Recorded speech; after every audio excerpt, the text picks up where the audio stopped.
Well, I said that there was going to be a surprise at the start of this Donkey Kong Country 3 playthrough, and now I'm going to get to that.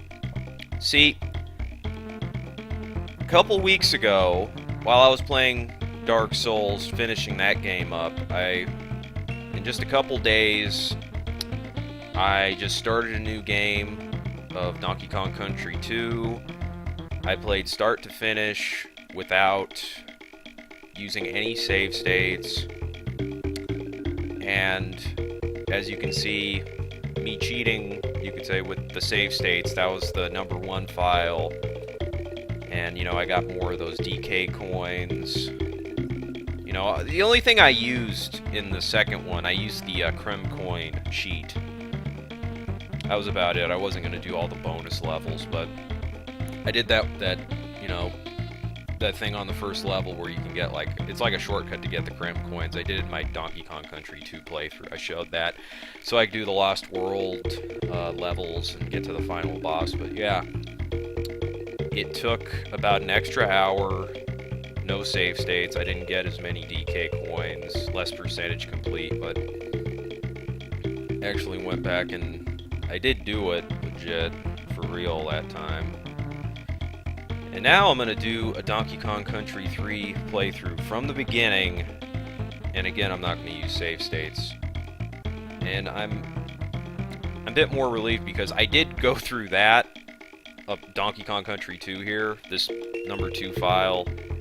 I did do that, and there's just no way the third one's as hard as the second one, so it's not going to get held up. And let's start that up, DK3.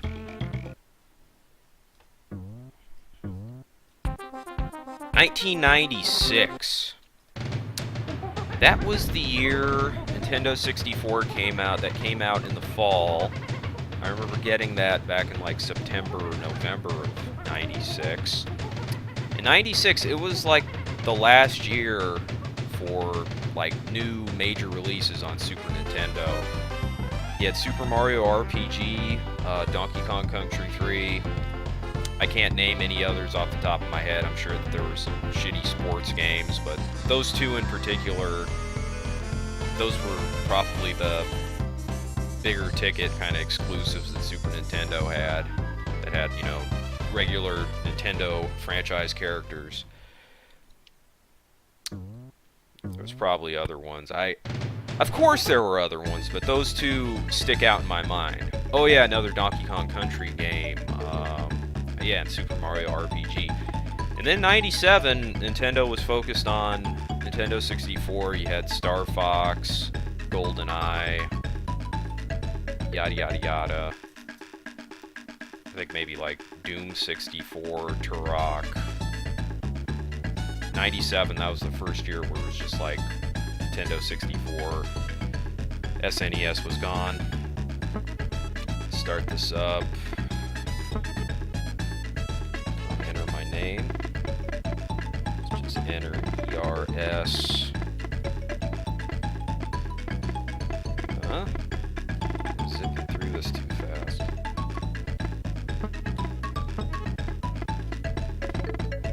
So can I just hit enter? Yeah.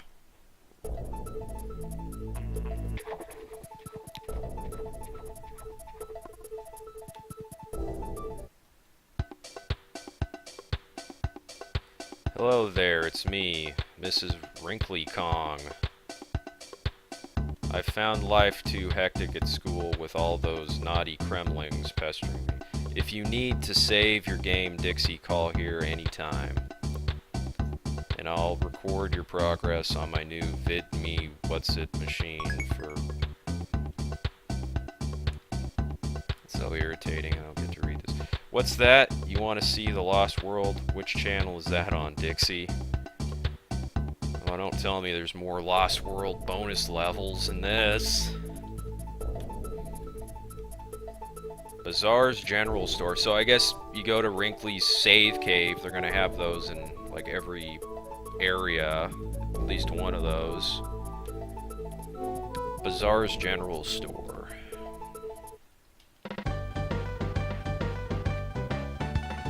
Hello there, young Dixie. My name's Bazaar, and this is my general store. All of my brothers are scattered over these islands. Pop in and say hello if you meet them on your travels. Okay, so this bear, he's telling me that he has, like, relatives all over the islands, right? So there's going to be different bears with maybe different names, but they're all related. It's kind of like the Officer Jenny, Nurse Joys, and, you know, Pokemon. But that Wrinkly Kong, there's just one. She just so happens to be at, like, all these different locations that I'm going to be going to. So then, how may I be of assistance to you? Where's the shell from? That shell was found at the bottom of Lake Orangatanga, and pretty rare at 5 bear coins. See, I don't know what the hell these things do. I'm gonna have to look that up. Okay, so yeah, bear coins. Must trade with the bear store. You get those around. That's gonna be probably like the banana coin currency compared to the Donkey Kong Country 2. No way am I buying that. Never mind. Sure, look, some lucky person will snap it up. Well, I'd be more likely to have a real nice day, whatever. I'd be more likely to snap it up if I knew what the hell it did.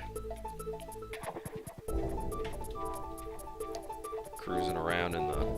This is new. You can freely roam around on the world map.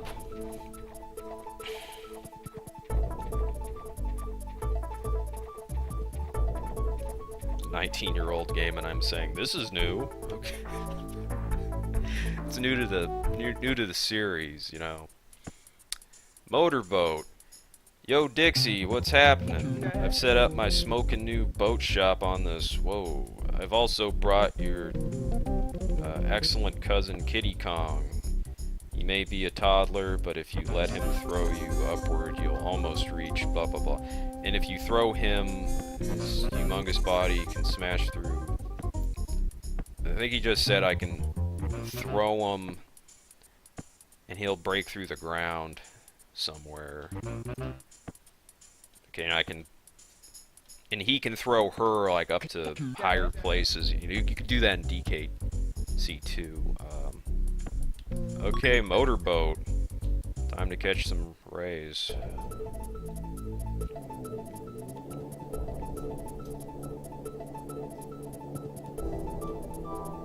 I'll even let you go faster if you hold the run button.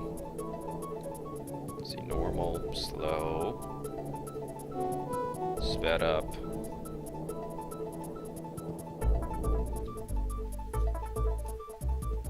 Lake Orangatanga.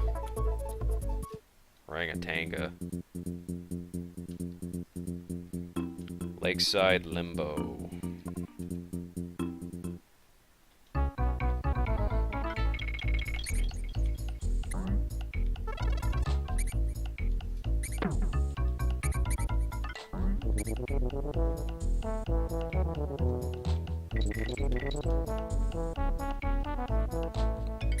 Oh, he left.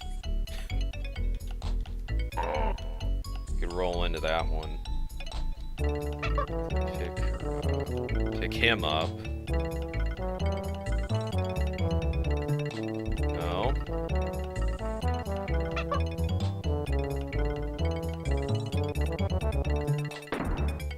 Aha.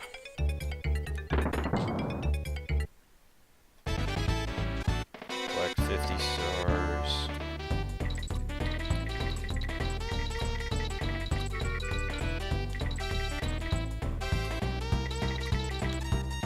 One more.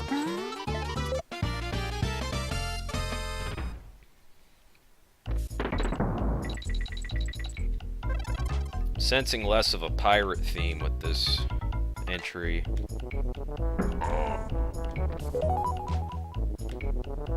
Take this one for good measure.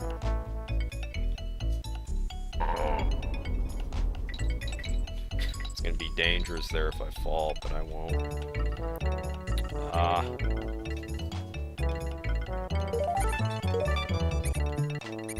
Secret bear coins. That could be good for farming.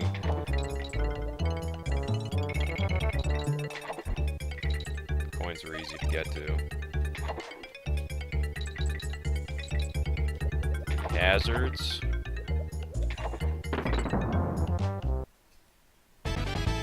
Grab 15 bananas.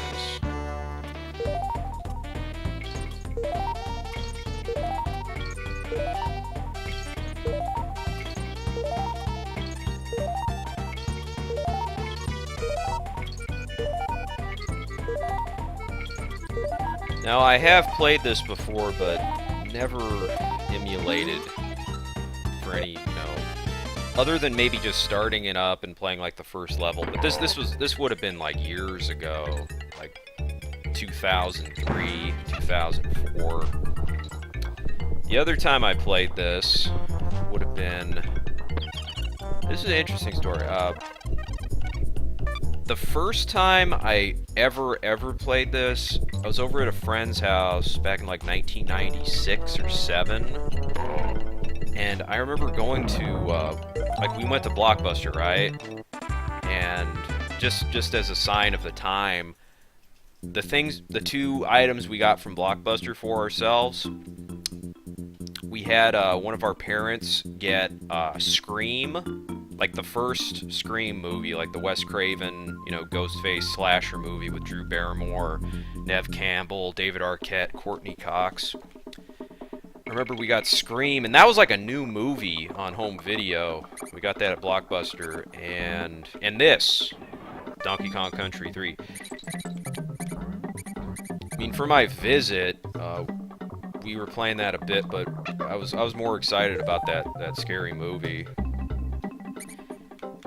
That was a sign of time. People used to go to Blockbuster, that's how. Oh shit.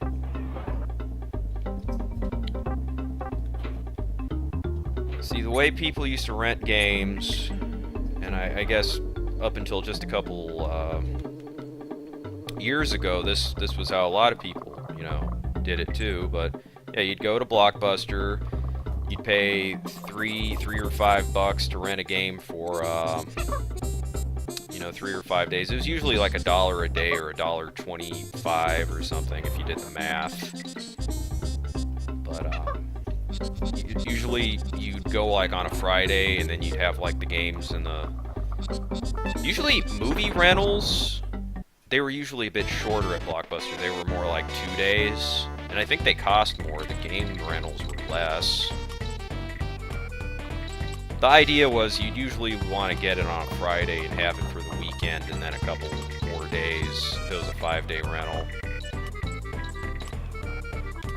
Just one more. I gotta go back to the first one.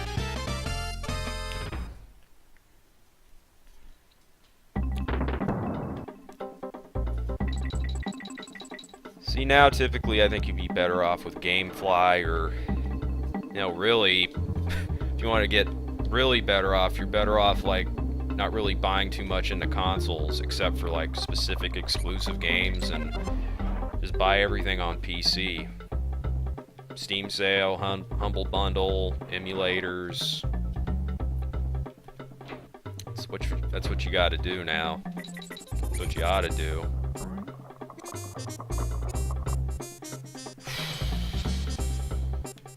Yeah, this is a very PC-centered channel. That's how you'd want to characterize it. Oh, getting there. I just learned how to build PCs in 2012. I did a video about that. I used to be, I guess you could say, more ignorant about, PC stuff. Before I built my PC, I know a bit more now, but I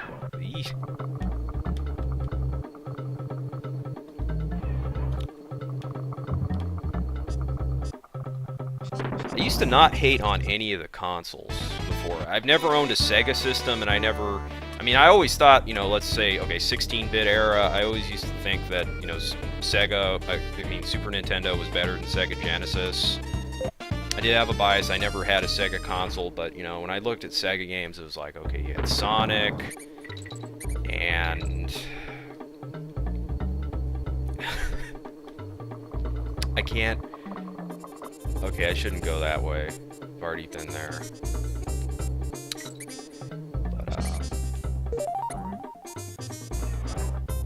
I know Sega just, they didn't really have games that I wanted to play. I do have to say something about, like, Sega Genesis.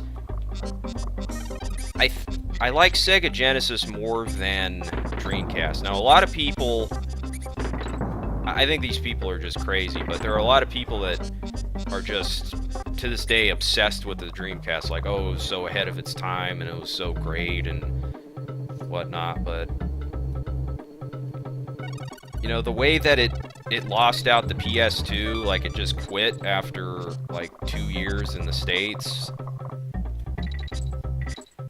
I don't know, I've gotten like a Dreamcast emulator running, and I played Shenmue for a bit, but it was, I mean, it was so incredibly dated. And once again, Shenmue, that would be another game you could say like, oh, it was so far ahead of its time, but it was still pretty whack. I mean, if a game can't hold up, if a game holds up that poorly, you know, dude, Shenmue's whack. Barnacle's Island. Hello there, how's it going, kitty? Barnacle's my name, and I've set up home here. This bird is a friendly fellow, isn't he? He flew in once, so I decided to keep him. All that... What the fuck? I just walked in there for him to tell me that? No option, no dialogue option at all. If I went back, he's got to say something else. He, like, kicked me out. No, I don't think there's anything which would persuade me to get rid of this bird. And then I just get kicked out. I'm leaving.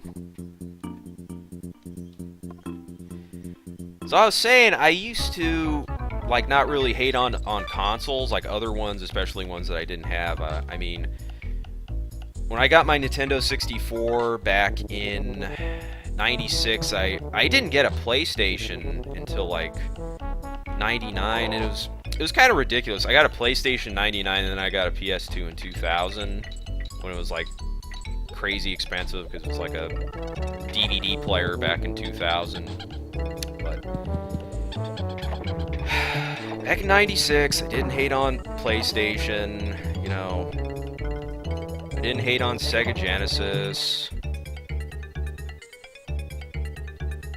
And when I look at, like, the PlayStation library, I think that was a lot better than anything Genesis had, or any Sega console had. But, I guess you gotta take that with a grain of salt if you, like, you know, it's just my opinion and whatnot, but...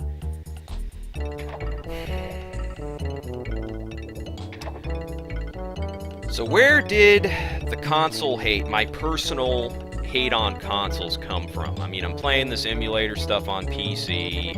You know, this is a console game. Where did it come from? It looks like a clownfish. Literally, it's got like a clown face. I think I didn't really start hating on consoles until Microsoft's Xbox One reveal and E3 showing at E3 2013. Like that Don Matrick guy being talking about people on a submarine. You could, if you need online connectivity to use your Xbox One. Yeah. Originally, Xbox One, you were gonna need to always be connected online. Like, it was gonna have like always online DRM, and that's the way it was being marketed as. You know, and it was gonna have some advantages that were, you know, very similar to how Steam works. Okay, whatever. I got paid with that coin. But just around that time, just some of the noise that was coming from Microsoft, it made me very, very just resentful of like consoles. Oh yeah, and then when the specs were released for like PS4 and Xbox One, and PS4 was supposed to be like objectively better, like more powerful by like... Can I jump?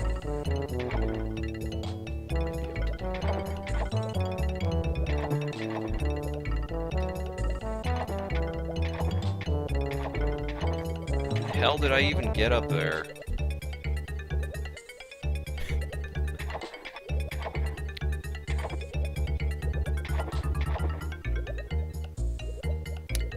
Oh, I got up there by those bugs I jumped on. Right.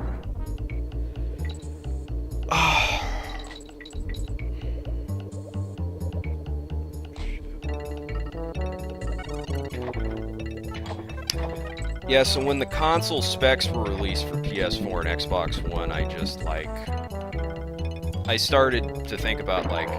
Alright, you know, so an Xbox One that kind of has, like, a 6870 or R9 260X. That's kind of what's powering the Xbox One. So I was like, okay, that's like a $150 graphics card. You factor in that the Xbox One was originally $500, and you know at least 100 of that was from the Kinect, and now it's, well, it was 400, then they lowered it to 350, but back then it was like 500, you know, and a lot of people didn't want Kinect. That was another thing. I didn't like how Xbox One was like forcing Kinect on everybody. I mean, I had a 360.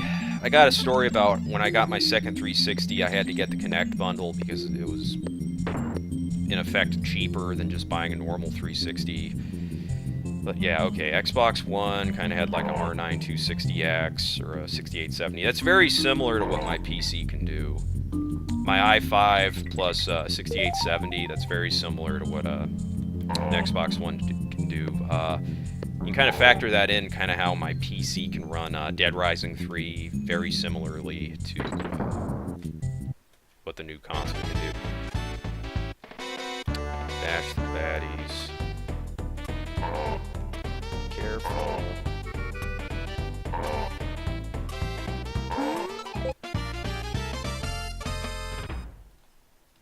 Okay, specs on the PS4, then you're talking like an R9 270 or a 270X, something like that, which is, like I said, you know, PS4 is objectively more powerful than Xbox One, so that would account for, you know, the 10-15% differential. That's why there's a lot of PS4 games that could possibly run at 1080p full instead of fucking like 900p or resolution gate. That's why there's been like stupid resolution gate scandals. And really, if that 10-15% performance difference between PS4 and Xbox One, it's the kind of thing where it's like if they're on both consoles and for some reason it's running at the same performance, like quality on PS4 and Xbox One, if the games look exactly the same and the settings are the same under the hood, it's pure console parity because the PS4 could do it better. That's just the way it is.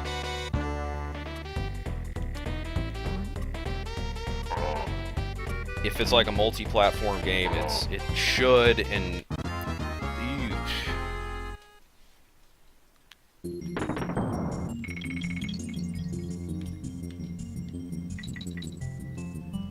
no second try on that one. Maybe I spoke too soon.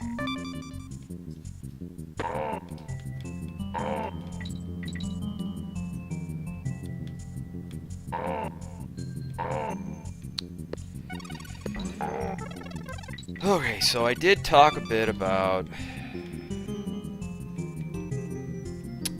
Okay, so Xbox One kind of had like a $150 video card in it, and PS4 had like a $200 video card in it, which the PS4's $400 and it's got like a $200 equivalent video card in it. That's like half the price is going to the video card. And yeah, you know, that sounds like a pretty good gaming PC if half the price of the thing is going to the video card. So in that respect, PS4 sounds pretty good.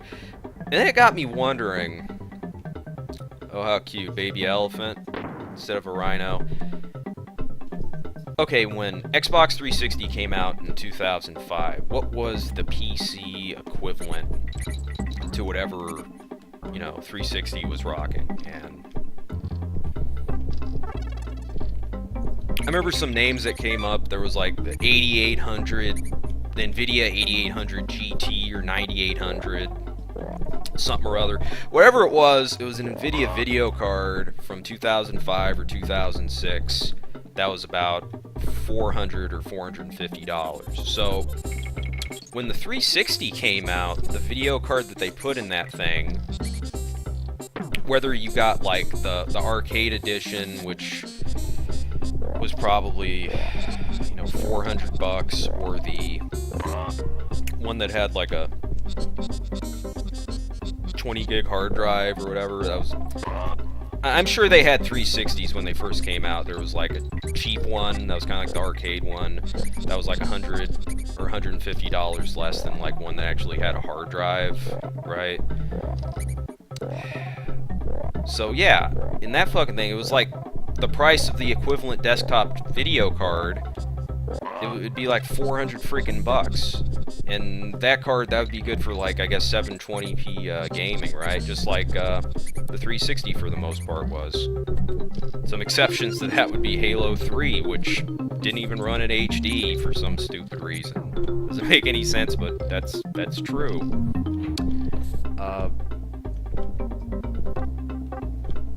So when you look at the 360, the price of the whole console would be the same as a desktop video card, which how do I get?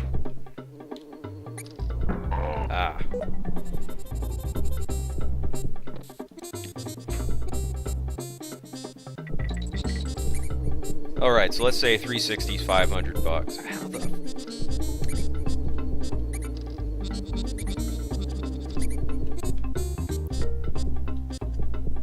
Trying to talk while I'm solving these puzzles.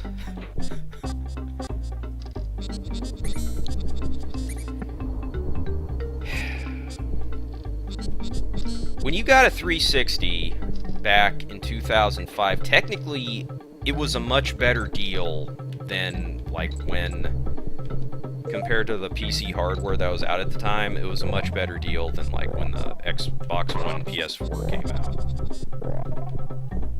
For it to have been a similar deal, it would have been, they would have put in like a 78, oh shit, they would have put a 780, it would have been an NVIDIA 780 in the PS4 and like a 770 equivalent in the Xbox One. It would have been something like that, okay, but they went kind of weak sauce, you know. They didn't want to afford,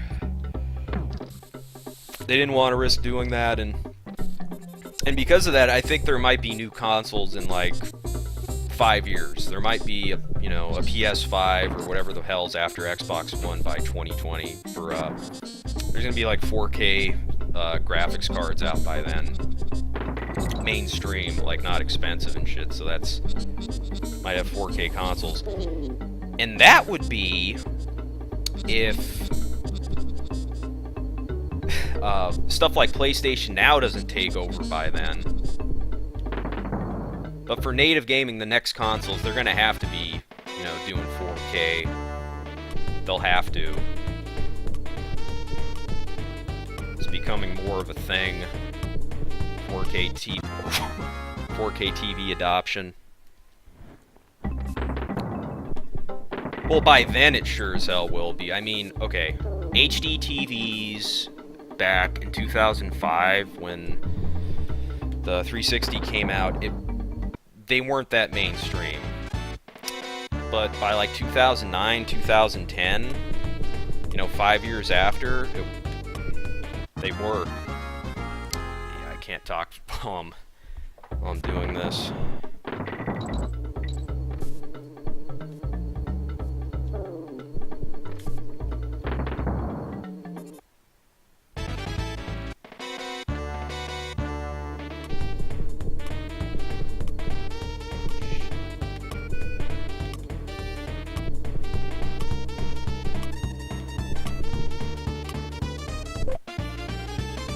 I mean, in 2020, if there's 4K gaming on consoles, I don't need to go up there again anymore. It's not going to be streaming. There's no way the infrastructure is going to be that good by then. In America or most other places. Unless you like... Oh, fail. Could have got that. Need another barrel.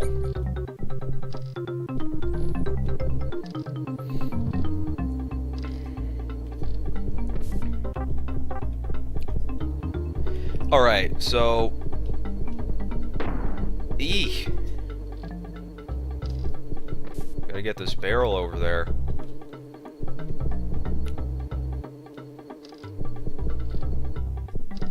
So let's say even if the Xbox One and PS4, if they had put in, you know, fairly top-of-the-line video cards into them, which they didn't, but what if they make me get another one? Good. Even if they did, you know, even if they had put like top-of-the-line video cards into them for the time, and they sold the console at that price, they kept the same prices, I would just think back to how just some of the experiences I had with Xbox 360. That's just why I really like PC now. The way that, like, you can...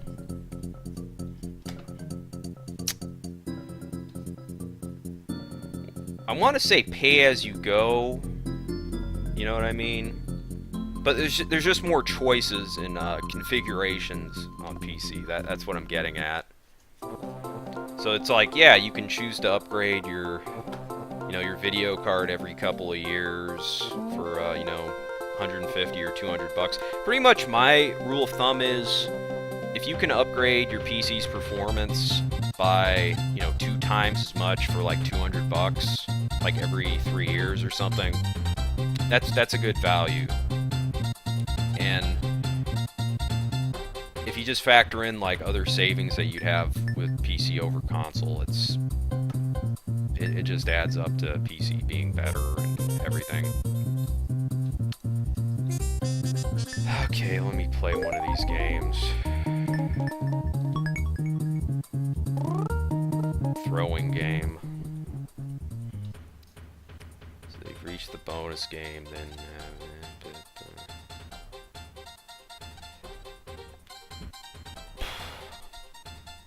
Whatever, dude. This is the guy with the beard. He's pressing the wrong button to throw.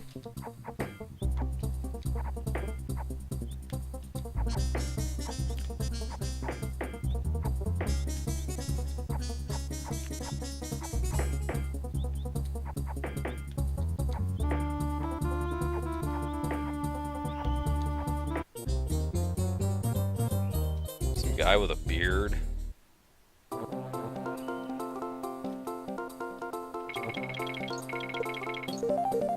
Making it rain.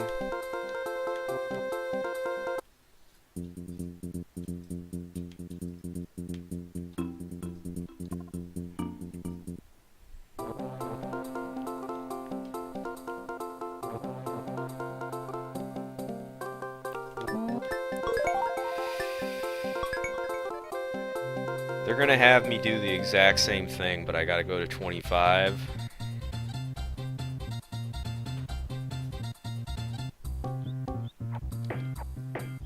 Yeah, I'm due to make a PC versus console video, like why I switched to PC. I mean, reasons for doing that, for me, a lot of it involves... I can do better maintenance on my PC than I can on a console. The way you have to crack open a console to get things done with special tools, the way that the DRM is tied to the game disc. If the laser on your optic disk drive stops reading discs, it's like you're fucked. And the price to get it fixed professionally is, you know, considerably more than if you were doing that on...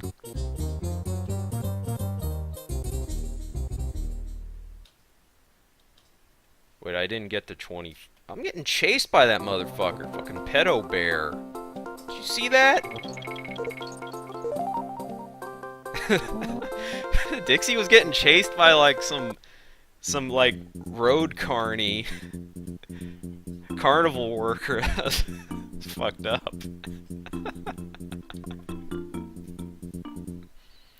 I'd say that's Cranky Kong, but would he be working at that place?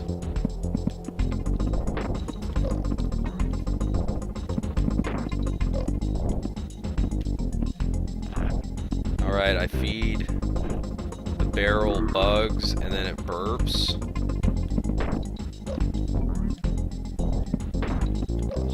Yeah, don't jump on the bug twice.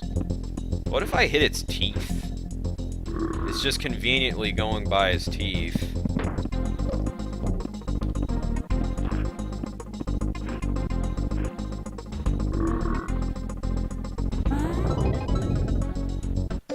It's a boss fight.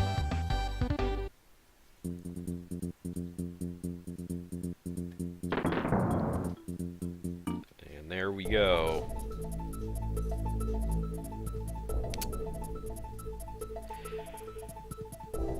That was Lake Orangatanga. Next place, the KREMWOOD Forest. It's kind of like the Sherwood Forest from Robin Hood. Little pun on that.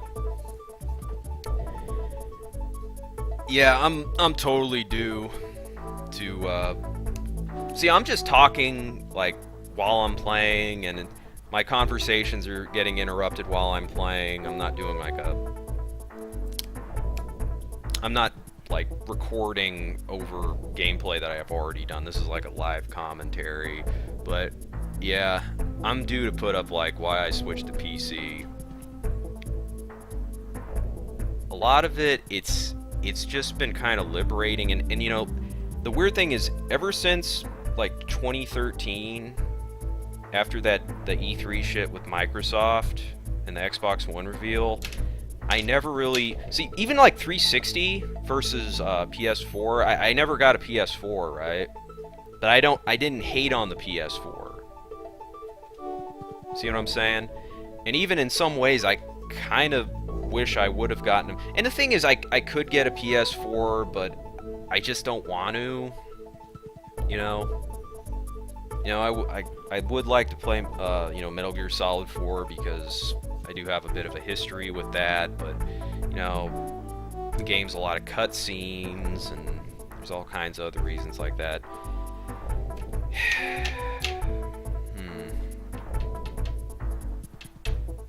It's funny, so I didn't really get that whole PC Master Race mentality until I think Microsoft dropped the ball with consoles. They were really fucking arrogant. And it just got to the core of me. Man. So I was talking about, in retrospective, of course I kind of regret getting a 360 when in 2009 I could have built like a dual core, or, you know, got an inexpensive quad core system. Or the thing is, I didn't know how to build a PC in 2009, so I couldn't have built a Windows 7, you know, base machine. You know, I got a 360 for Resident Evil 5 and Street Fighter 4, which I guess you could say that there was more of a community of people on 360 and PlayStation playing those games, and they were, you know, console games, and PC versions had games for Windows Live, which ended up sucking. But knowing now what I do know now, if I could have just built myself a PC instead of getting a 360, or, you know, even maybe just getting a PS4, you know, and, you know, I wouldn't have gotten to play, you know, one of the reasons I got a 360 was Gears of War. That was like the first next-gen game I played, and it kind of blew my mind, like some of the mechanics in that game. You know, I was a fan of Winback on Nintendo 64, you know, so that whole cover-based shooting thing going on there, I was a fan of that, and like when you ran in Gears of War, it felt real nice the way the camera got low, and there was a lot to love about the first one. It was, you know, it was linear campaign, but dude, that game was a game changer in a lot of ways.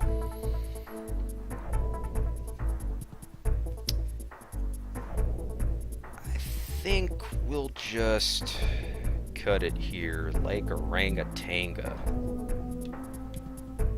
That's what that was. Off to KREMWOOD Forest.